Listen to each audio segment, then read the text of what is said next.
Hi అండి, ఈరోజు బిస్కెట్స్తో అయితే కేక్ చేయాలనుకుంటున్నాను. మీరు చూసేద్దరు కానీ రండి. ఇప్పుడు వీటిని ఇలా బ్రేక్ చేయాలన్నమాట. బ్రేక్ చేసి మనం పౌడర్ చేసేసుకుందాం. ఇందులో వేసుకుని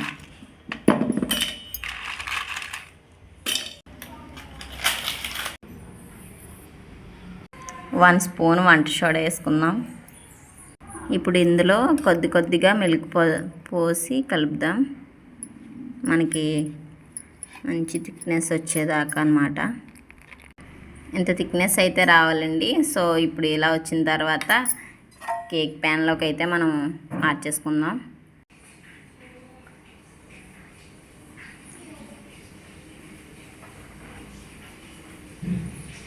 ఇప్పుడు దీన్ని 2 సార్లు ఇలా ట్యాప్ చేయాలన్నమాట.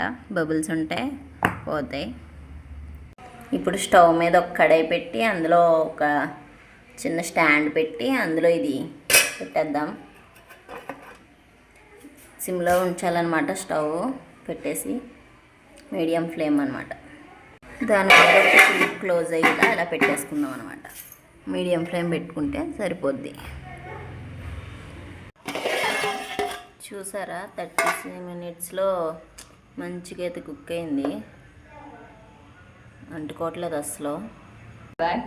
చూసారు కదా, కేక్ అయితే అయిపోయింది. వావ్, ఎంత మంచిగా వచ్చిందో. మంచి స్పాంజీగా వచ్చిందనమాట. మీకు కనుక ఈ వీడియో నచ్చితే లైక్ చేయండి, షేర్ చేయండి, సబ్స్క్రైబ్ చేసుకోండి.